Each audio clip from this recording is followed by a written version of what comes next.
strangely beautiful, as endangered as the giant panda, elusive until now. This is the first time these rare snub-nosed monkeys have been so thoroughly documented. We begin in spring in a remote valley of the Chinese Himalayas, and one family has two new babies. One has an ideal childhood and is nurtured. The other struggles after his mother abandons him. For 2 years, the crew follows the brothers. I've been here for a couple of hours now, just waiting for the monkeys. Enduring impossible terrain and extreme weather. Now we're up at the top of the mountain, 4,200 meters up. To find out how the families push apart and then pull together in one of the highest forests in the world, in the Mystery Monkeys of Shangri-La.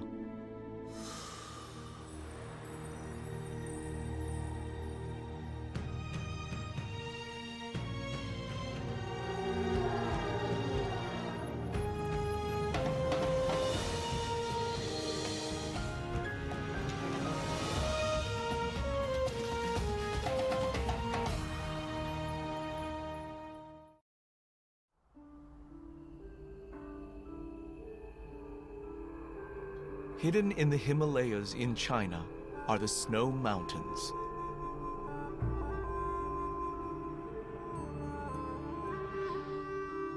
Behind peaks of up to 22,000 feet are inaccessible canyons, miles deep. For centuries here, there have been stories of lost cities and woodland elves.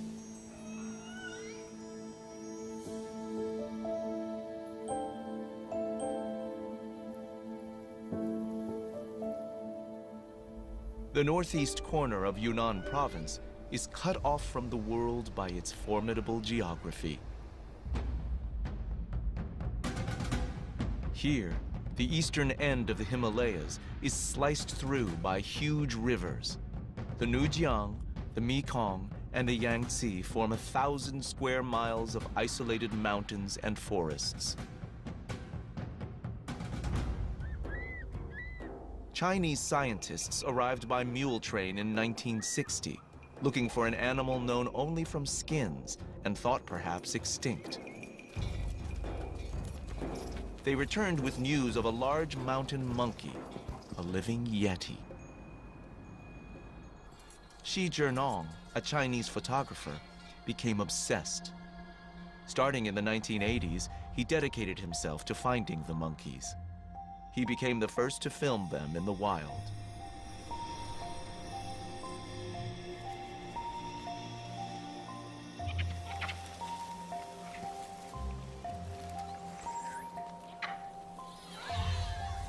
There are only a few thousand Yunnan snub-nosed monkeys. They are gentle, with odd-looking noses and prominent forelocks.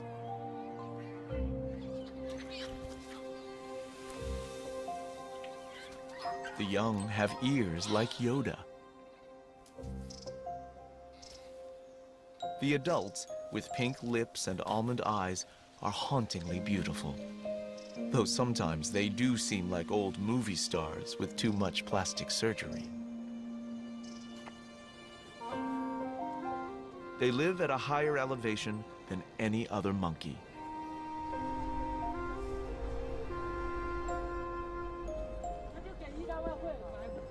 It's 30 years later, and Shi Zhenong has hired a new team. The expedition has 2 young cameramen, 6 porters, 3 rangers, and a scientist. They cross mountain passes at 14,000 feet. The oxygen level is almost half. Cameraman Jackie Poon finds it tough. Now we're up at the top of the mountain, 4,200 meters up. And it's snowy, plus hailing. Try to get a breath and see the screen is not easy.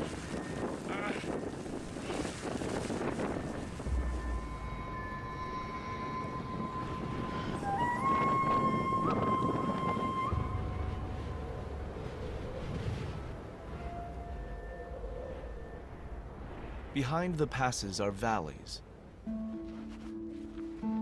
As the team descends, the temperature rises. They find an enchanted garden behind mile-high walls.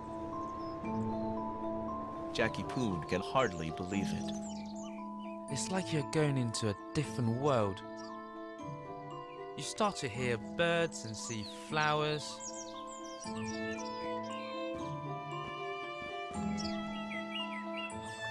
It's magical.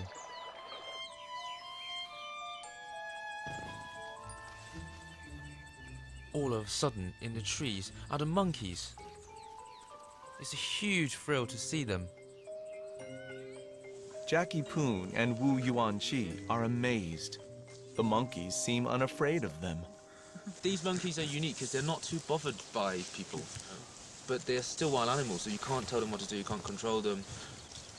So you feel so very, very privileged. Very privileged. Shi Zhenong's ambition is to make a film following individual monkeys for 2 years. Park rangers and scientists will help track them with the team. It has never been attempted before, for some very good reasons.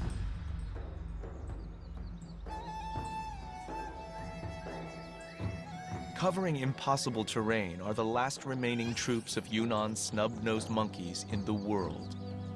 They move miles between precipitous valleys to find food.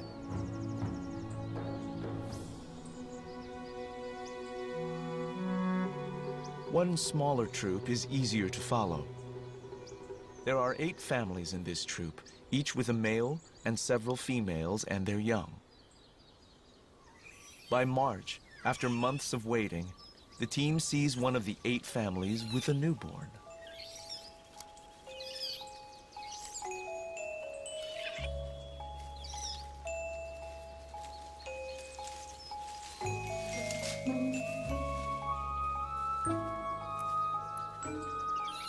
Scientists have only once witnessed a birth. The other mothers helped like midwives.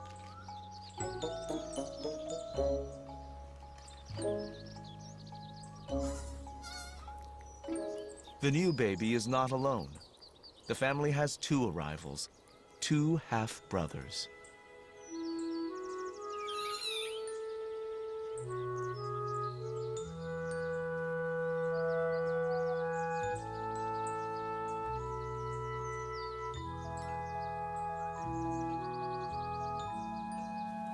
The mothers have just 1 baby each every 2 or 3 years. It's too harsh here to support more. The other mothers and the father need to help. In a family of 6 adults, these 2 half-brothers should both be well looked after. But cameraman Jackie Poon notices one is neglected. Each mother treats her babies very differently. One is great, and one is really hopeless. She keeps leaving her baby behind. Maybe she's inexperienced. I don't know.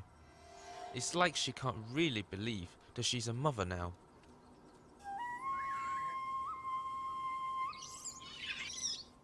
Luckily, the rest of the family helps her and looks after the baby as well.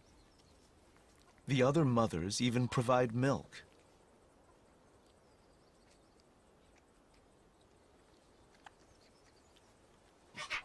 After a few weeks, his mother still isn't coping.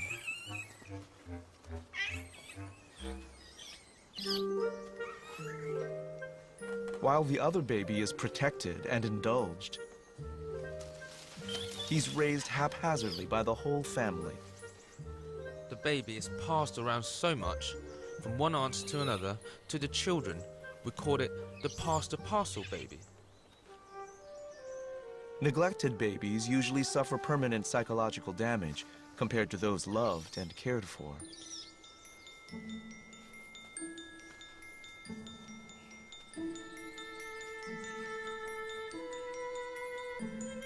But scientific studies also show that a few of those that survive can become tougher and braver.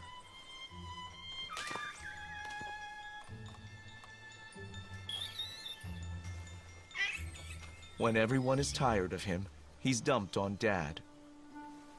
It's unusual in monkeys for the father to be the helpful family type. They seem to have a very special bond. He looks after him and grooms him most of the time, while his mother is out looking for food. After observing and filming, we really want to know what happens to these two half-brothers. It's hard enough finding a monkey troop at all, let alone following one family. But it is really worth it, because of the potential story for each individual that no one has ever seen before.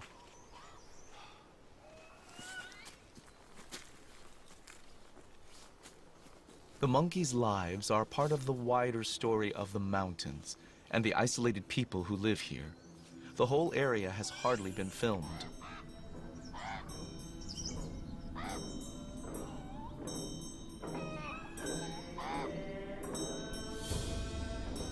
Hidden from the outside world is an ancient city. It's called Shangri-La, named after a famous mythical paradise.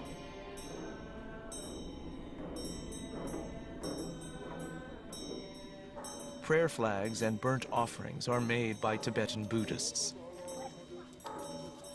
They believe that all mountain life is like a family, and that people and animals need each other,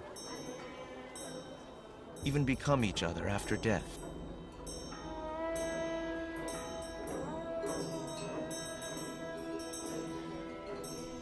In spring, monks from the nearby monastery lead the village yaks up toward the monkeys' forests. It takes several days, and the calves face many hazards.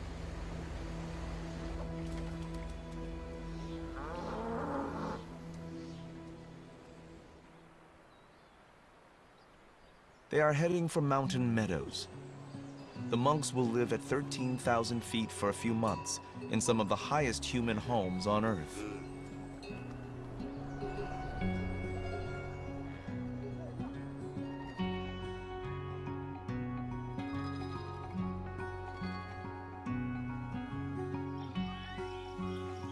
It's May, and in the forest, the neglected baby is still being passed around the family and is always hungry. While his half-brother is cosseted like a prince, he struggles to cope.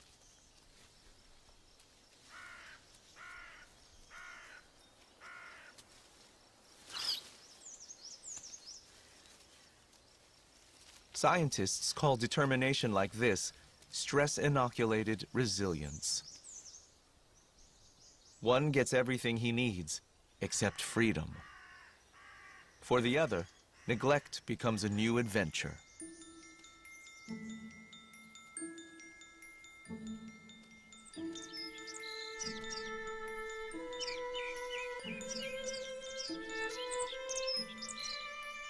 In May, the rhododendron forests welcome sunbirds arriving from miles below.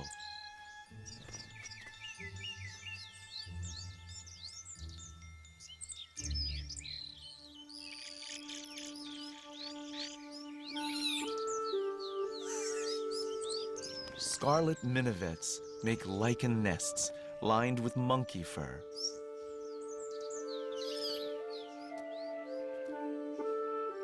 Alpine butterflies sip on buddleia.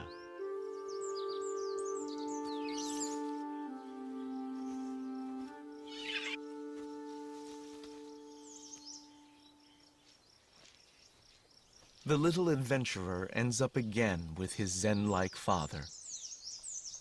These family monkeys are exceptional in the time that they give to each other.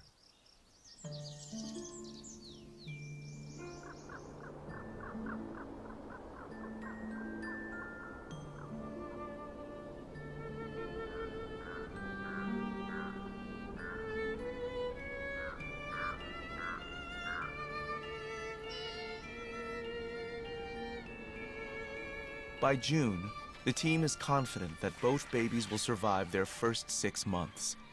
They have time to focus on the wider troop. Snub-nosed monkeys can travel many miles a day for food. They find fir trees dripping with lichen, like cotton candy. In winter, there is little else edible in the forest, so the monkeys depend on the lichen. The usnea lichen is also a powerful antibiotic and well known to Chinese medicine. The troop of about 100 monkeys is composed of 8 self-contained families and about 30 surplus adult males. They form an all-male group, a gang of bachelors. A big male stands out. He is injured in one eye, with a scar falling like a tear from the other.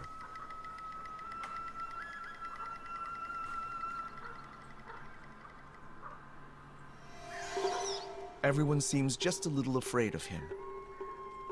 He's the Pirate King, and his crew act as lookouts.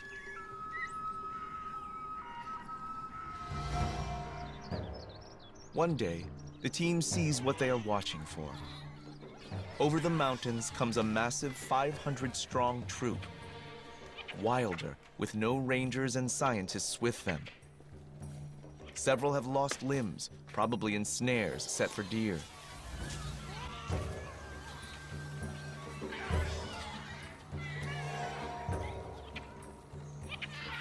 When most monkey troops meet, it's very violent.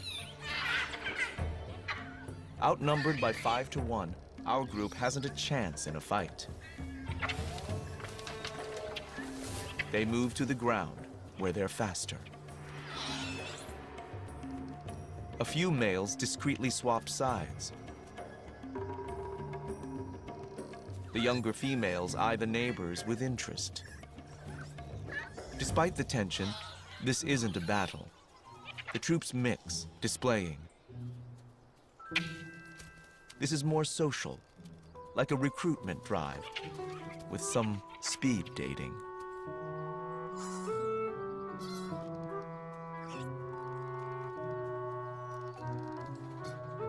When time's up, a quarter of the world population parts peacefully. Their gentleness is a scientific puzzle.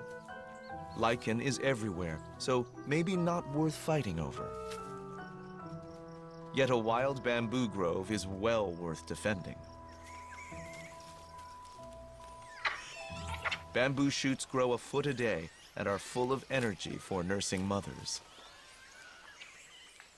The monkeys look like little Buddhas sometimes, but to the team, it is more their gentle generosity that links the monkeys and the local monks. Yunnan snub-nosed monkeys are as rare as giant pandas, which may have once come up here in summer, but are now long gone from these mountains. After a morning's foraging, the afternoon is for grooming and snoozing. The little prince has had his milk. His neglected half-brother is kept alive by the whole family, but he doesn't get as much to eat. He often forages on his own.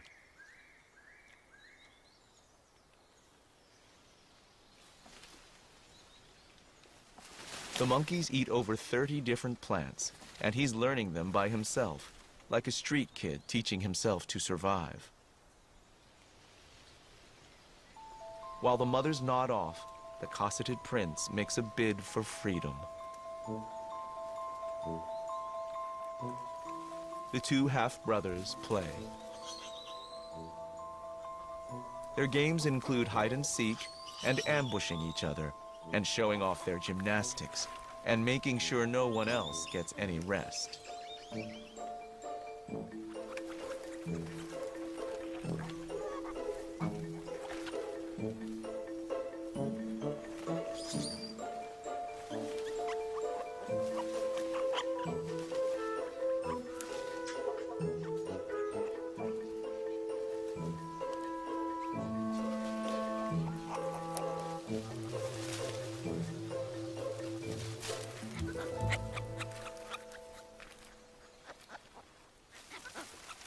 They are growing up fast.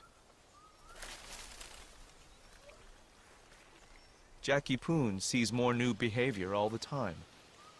Sometimes in the afternoon, after snoozing, the younger monkeys will go with a group of adults, particularly from the all-male group, to go and explore the forest. It's like a school, really. They watch each other and learn. This temperate forest is one of the botanically richest in the world, with thousands of species. This is a UN World Heritage Site for biodiversity. Young snub-nosed monkeys learn to hunt for unique beetles and spiders. Childhood here is drawn out over 5 years. Some of these pupils are in their 3rd or 4th year.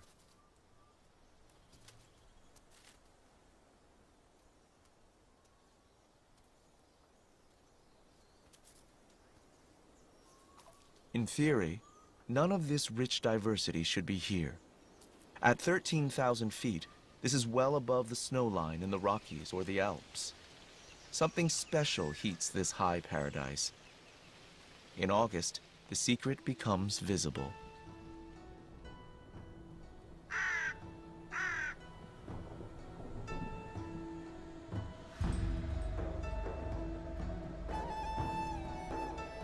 Warmth flows up from the jungles below, thanks to a quirk of geography.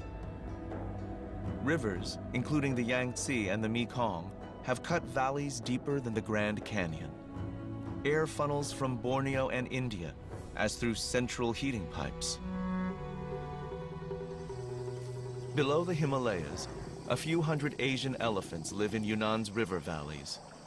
These Chinese survivors drink snowmelt from the forested peaks above.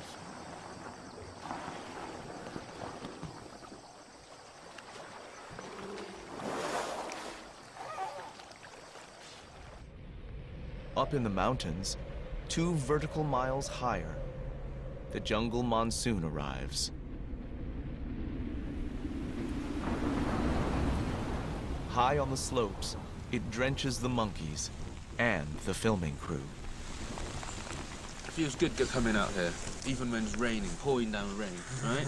We film after about an hour, we have to take our clothes off and start putting on the camera, just in case the camera gets wet. Long time out there, it does get you, make you a bit crazy, I guess.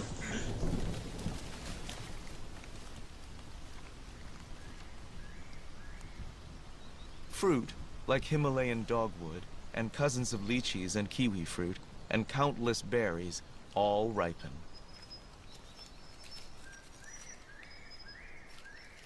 It's the last chance to fill up, before the leaves turn. The 2 brothers, now 6 months old, are best friends. But their world is changing fast.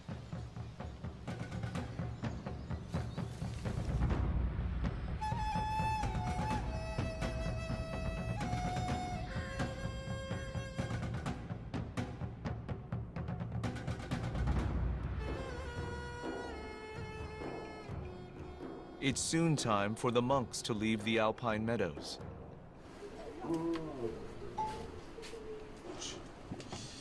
With help from their neighbors, they are making yak butter, churning and cooking. It's used to add to tea and enjoyed by the filming crew. They kind of turn it into this frothy tea. It almost tastes like the English tea, but salty with more fat. It warms you up very quickly, and after a while it even tastes amazing. After it's churned and cooked, yak butter is set and shaped. A summer's milk fat will be carried down to the villages, with some left for the team to keep them going through the winter.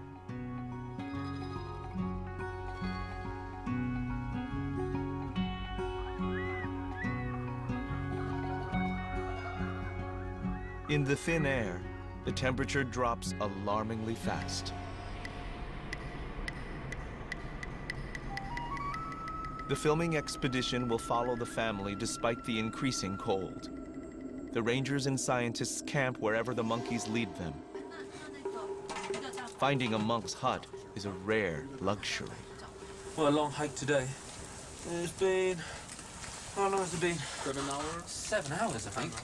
We have hired about 8 people. That's why and 4 rangers on top, just to carry probably half a ton of equipment. So tomorrow we're going to send out the rangers to check out the monkeys, to track the monkeys down. It's quite a hard day today. The weather is not good, and we didn't find the monkeys.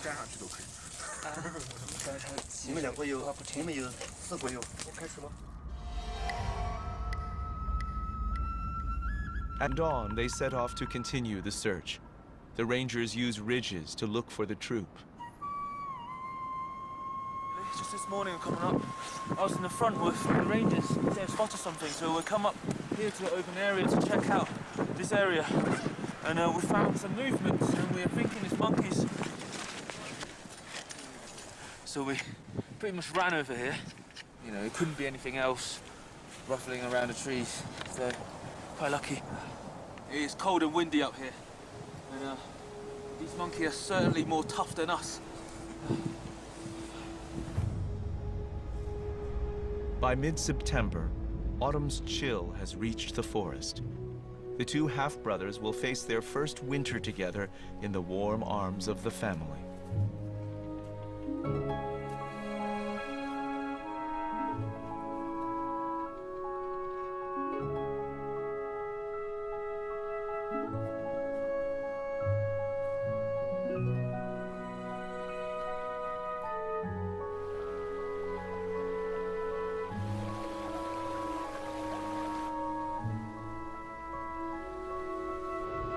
Just behind the peaks is the Tibetan Plateau, high, flat, and freezing. Wild yaks eke out an existence. Chiru, an antelope, live higher than any other. Alongside are Kiam, a wild ass, cousin of the ancestral horse. This freezing plain now controls the monkeys' lives, as the monsoon did from below only a month before.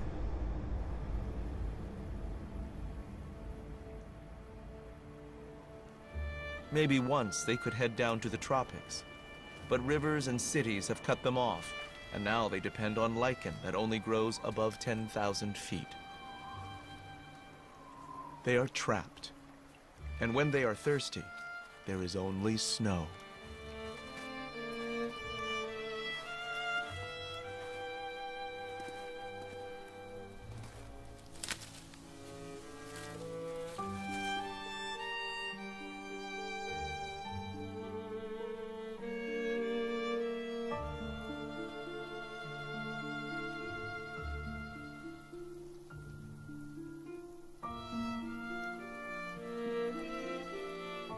Each family remains distinct within the troop, nestling close together. The prince and his half-brother are at the heart of the huddle. There are dangers here, much worse than the cold. The all-male group is restless. The leaders would like to have wives and children to keep them warm, and plan a midwinter rebellion. The violence, when it comes over 2 nights in January, is all the more shocking from these gentle monkeys.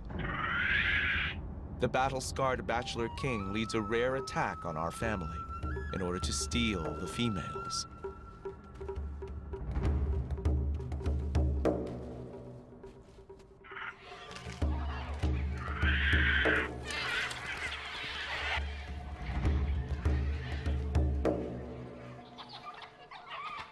Our family dad is thrown out of the tree and unfortunately killed by the fall.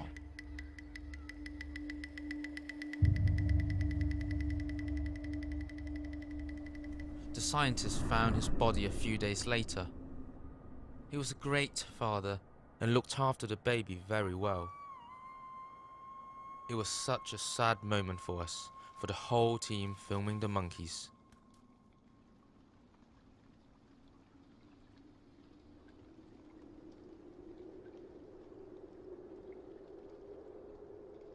The team finds the half-brother alone. The other mothers are with a new male, a sidekick of the Pirate King. The little prince is in there, being comforted. But his mother has probably gone off with another male, leaving her baby behind. He's truly an orphan now, and the new male wants no part of him.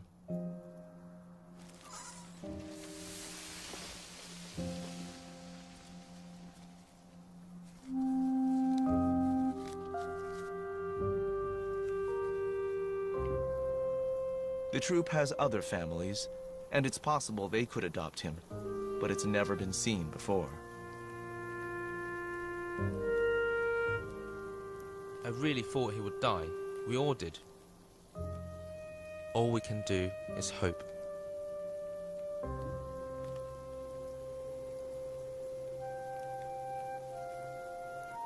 When things seem at their worst, life sometimes surprises you.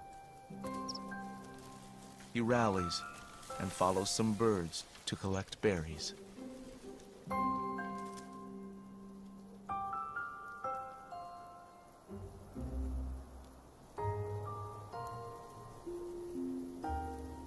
The monkeys are not the only ones influenced by hardship. Buddhism was founded across the Himalayas, under the shadow of the harsh mountains. The monks believe that life is delicate, interconnected, and we should care for it all. On the edge of the forest, the monks are helping a rare pheasant. It's in decline, poached for food. They have bred a small flock, and today they release them with ceremony and prayers.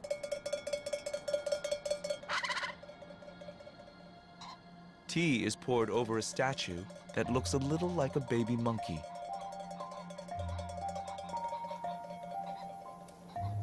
Buddhists believe that many animals can be kind. But scientists say that altruism, kindness, is rarely, if ever, seen in animals. These monkeys may be exceptional. I would say if any animal shows compassion, it's these snub-nosed monkeys. The orphan's life is in the hands of the 7 other families and a gang of 30 males. Then the team loses him in the snow.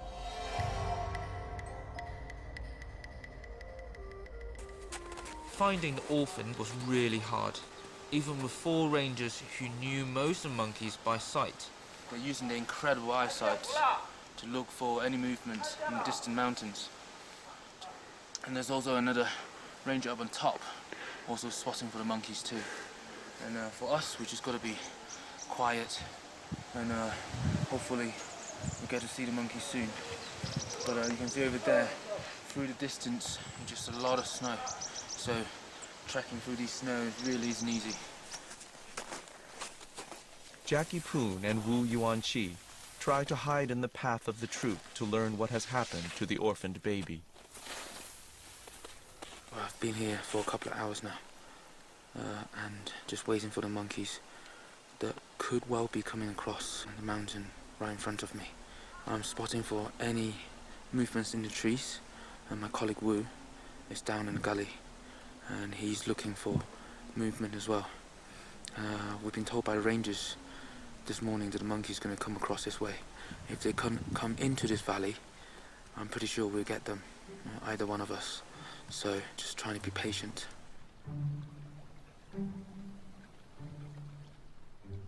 I'm so happy when the monkeys come by, and I find the orphan on his own.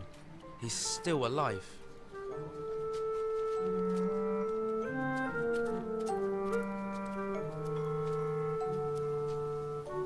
He seems to be searching for food, or his half-brother, or his mother.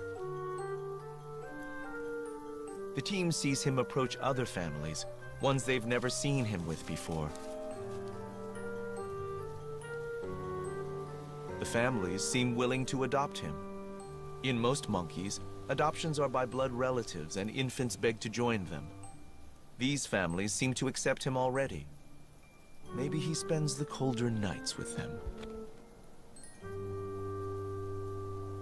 Yet he soon leaves. His independence is extraordinary.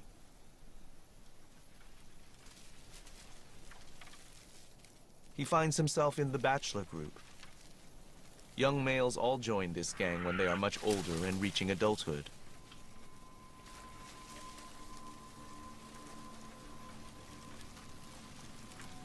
The bachelors can be dangerous, particularly the battle-scarred king. The scientists know he led the fatal midwinter attack.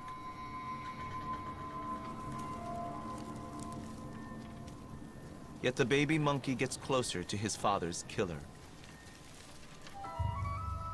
The warrior looks up, but ignores him.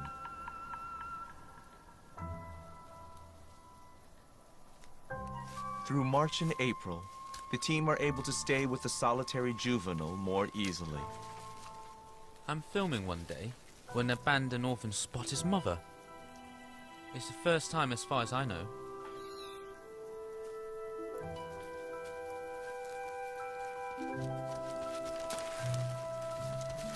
He jumps over to her. She hasn't got any milk for him. They hug for ages.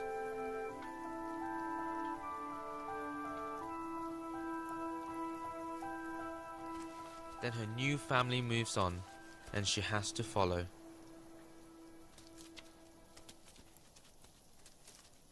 He just sits there, abandoned all over again.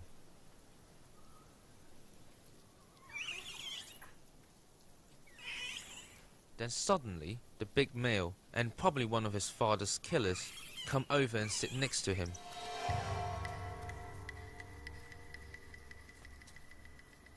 It's like the big bachelor is being thoughtful. He offers comfort and friendship. That was the moment I thought, whoa, these monkeys are not like animals at all. To the team, it's a turning point. The abandoned baby has some surprising friends.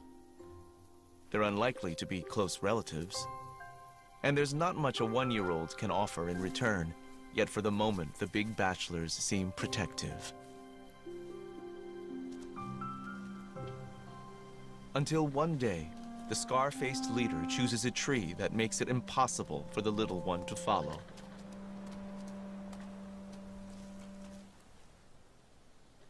The all-male group above pay no attention. Maybe they've had enough of their little mascot.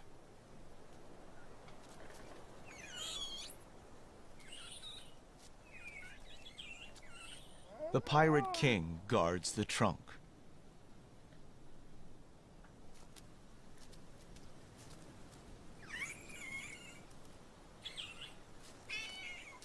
Then, a hand reaches down. The heart of a killer seems to melt. For the crew and the scientists, it's a remarkable moment.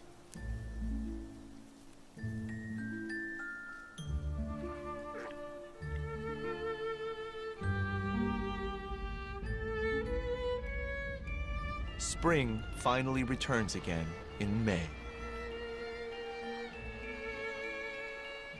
The monks and their yaks have returned to the high meadows. It's a disappearing world of milking, churning, and cooking. Neighbors discuss how the monks and monkeys can be part of a modern China while drinking tea enriched with yak butter.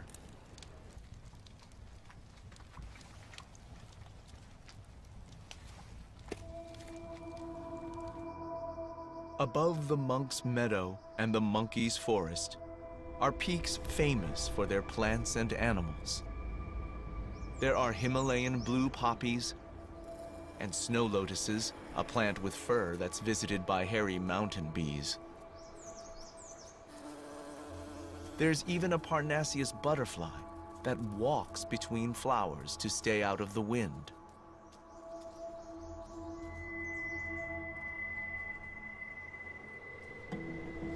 In Dune, increasing numbers of people make a long trek here, searching for a caterpillar infected by a fungus called cordyceps. It's been discovered to be a remedy for cancer. The trade in medicinal plants is lucrative, and the mountains are picked clean.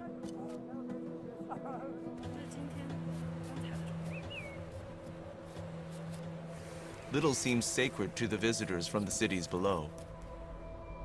Traditionally, the gifts of the mountain gods were respected. The Buddhist monks hold on to a belief that these mountains somehow contain the secret to understanding life.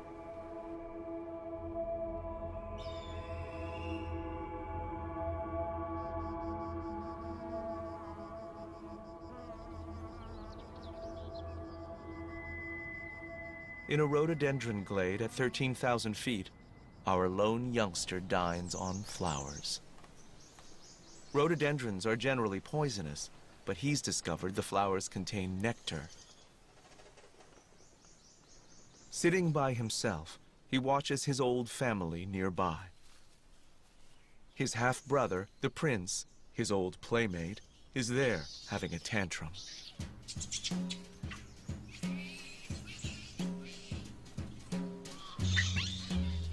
He's being weaned. His mother wants to stop his milk. He's furious.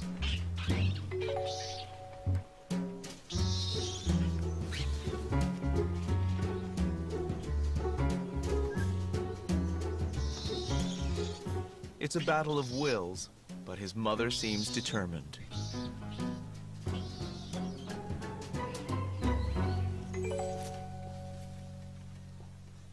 Eventually, the spoiled prince gives up and notices his half-brother. Cameraman Jackie Poon holds his breath. It's the first time this year I've seen them playing together. It's amazing. As young males grow up, they are encouraged to nurture friendships. It's the first stage of forming the alliances they'll need later in the bachelor group. It was fun at first, but sadly something went wrong. The abandoned baby got something in his eye.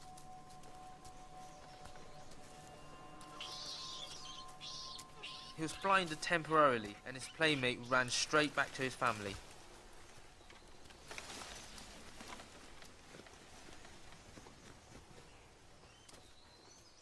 I realized why the little prince was so keen to be with his family. There was a new little baby, just born. With the new arrival, the prince instantly forgets his playmate and his missing milk. All he wants to do is hold the baby.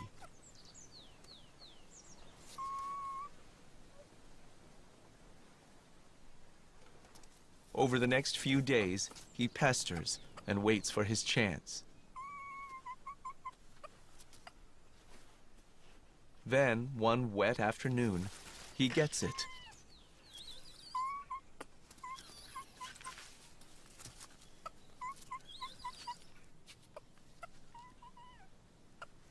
He's not sure what to do with the baby, but he's not going to give it up.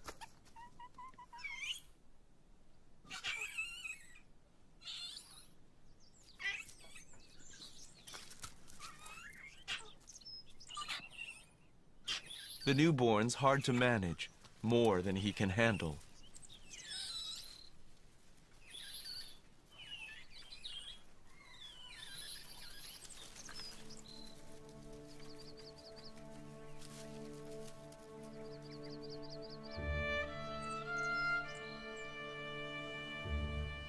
Something's not right.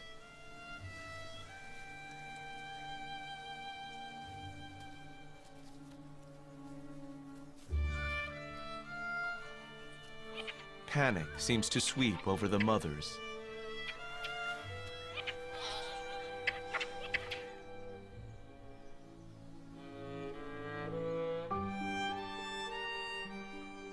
Watching, we realized that something is terribly wrong. The baby is dead.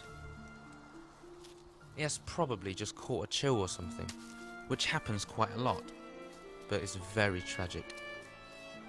The mother carries the baby for 3 days. She must know that it's dead. but it's like she can't bear to let go.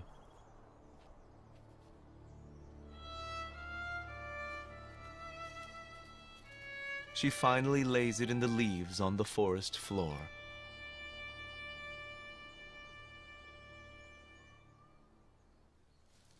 After the baby's death, the prince goes back to his mother and she lets him suckle again. It was like she can't reject him after such a tragedy. He seems very precious to her and to the family. The abandoned orphan is once again forgotten and will return to the edge of this monkey society. In autumn, many species of mushroom grow in the forest, and local families at the edge of the Baima Snow Mountain National Park come to collect them. The head ranger and his family are among them. Like many of the local Tibetan Buddhists, they are polyandrous. The ranger's daughter has 2 husbands, brothers. It takes many adults working together to raise even a small family here.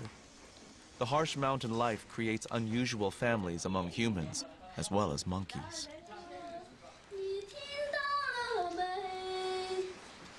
Traditional entertainment competes with television these days. On TV are the hidden forests and monkeys, famous in China, and Xi Jinping's campaign to take on developers and create the reserve. The commentary tells of the forest elves that are fearful and have nowhere to go.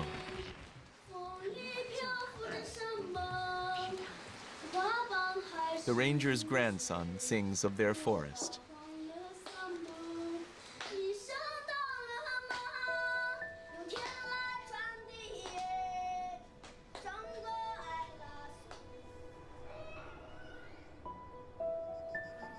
In summer, the meadows are full of flowers. For over 100 years, Western plant collectors have brought back azaleas and primroses, snow lotus and poppies, irises, orchids, and rhododendrons from the Himalayas for our gardens. At the edge of the meadow, the outcast watches.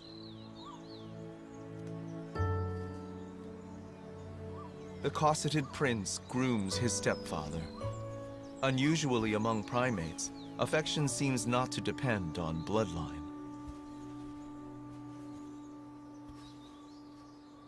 The forgotten friend sees the little prince move to his mother for milk. But she refuses. Once more, he is furious. His dance of frustration is ignored by all, except the little orphan, his half-brother. Everyone else just wants to snooze.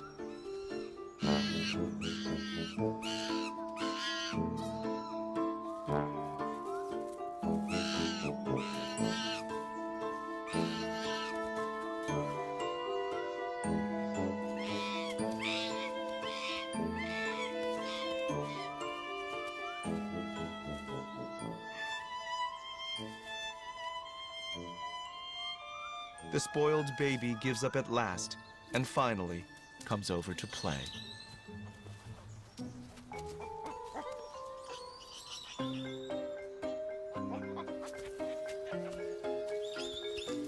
The 2 half-brothers tussle together, rediscovering a friendship. Up here, the important things to these monkeys are family and friends.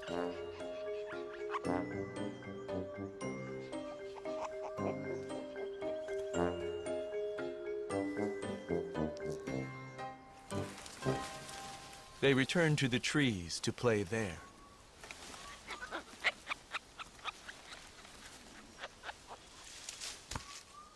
Later, the adults wake, and the little prince returns to his mother.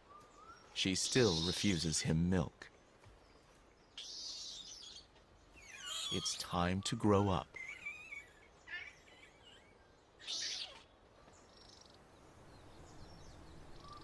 From that moment, The two half-brothers are inseparable. I knew that was it. Almost the end of the story. Except one day, the scar-faced leader of the bachelors barks angrily at them.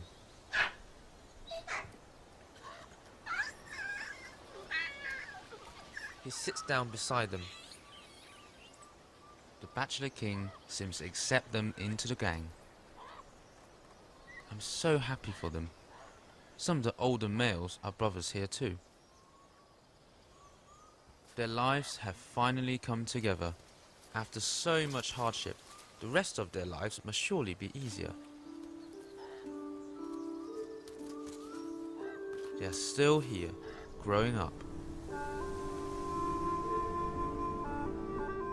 Like a chill, civilization is creeping around the mountains, pushing the monkeys higher and into a smaller area. Shi Zhenong's life's work to save a rare monkey is not over.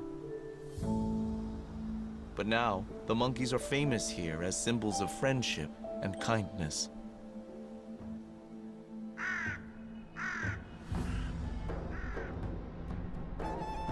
Everyone knows of China's rapid growth, but it's not the whole story. What I want to tell people internationally is to let them know that we are doing something here. You know, we're doing good things here, and you know, we're trying to make a difference. I think that's probably the most important for me.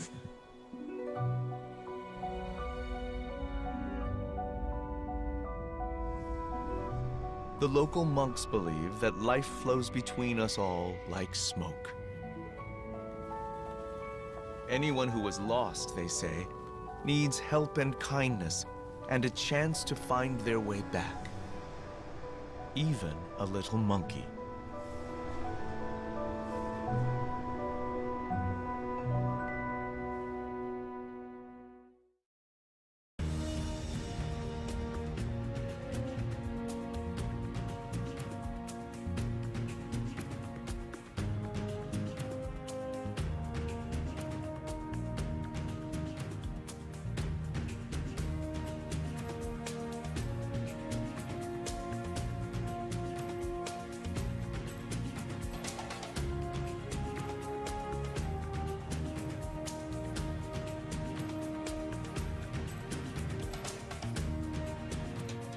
To learn more about what you've seen on this nature program, visit pbs.org.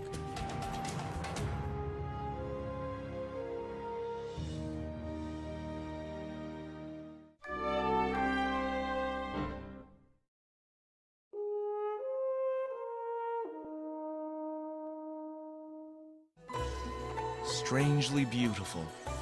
As endangered as the giant panda. Elusive until now. This is the first time these rare snub-nosed monkeys have been so thoroughly documented. We begin in spring in a remote valley of the Chinese Himalayas, and one family has two new babies. One has an ideal childhood and is nurtured. The other struggles after his mother abandons him. For 2 years, the crew follows the brothers. I've been here for a couple of hours now, just waiting for the monkeys. Enduring impossible terrain and extreme weather. Now we're up at the top of the mountain, 4,200 meters up! To find out how the families push apart and then pull together in one of the highest forests in the world, first to film them in the wild.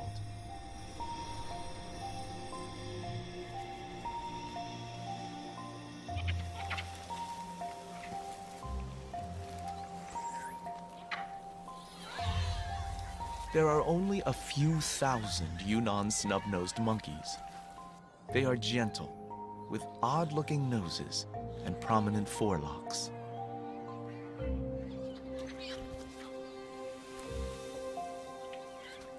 The young have ears like Yoda. The adults, with pink lips and almond eyes, are hauntingly beautiful. Though sometimes they do seem like old movie stars with too much plastic surgery. They live at a higher elevation than any other monkey.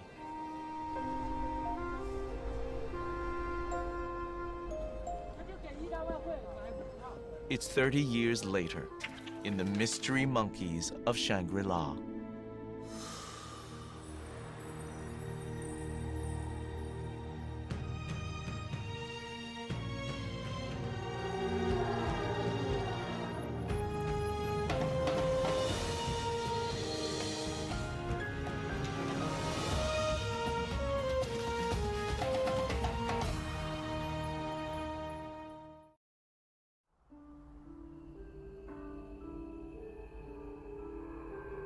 Hidden in the Himalayas in China are the Snow Mountains.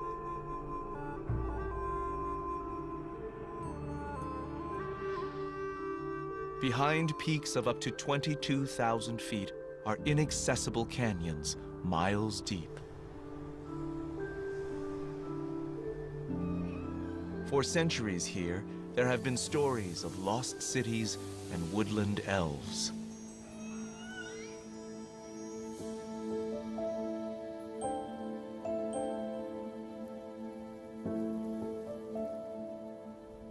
The northeast corner of Yunnan province is cut off from the world by its formidable geography.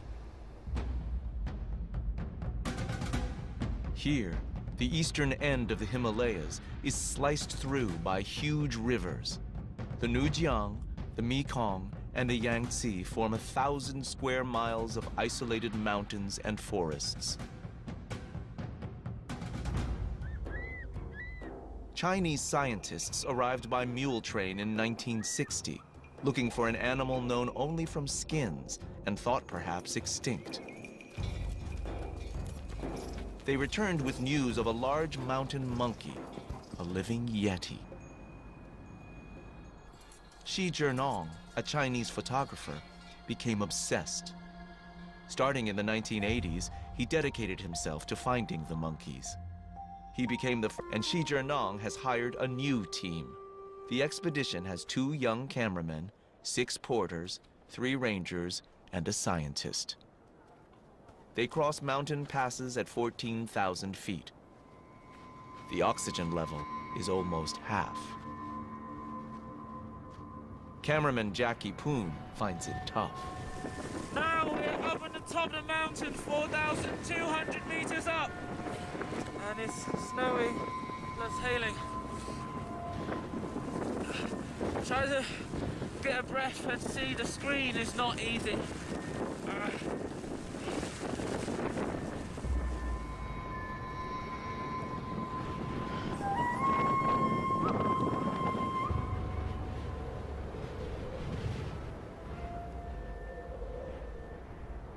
Behind the passes are valleys.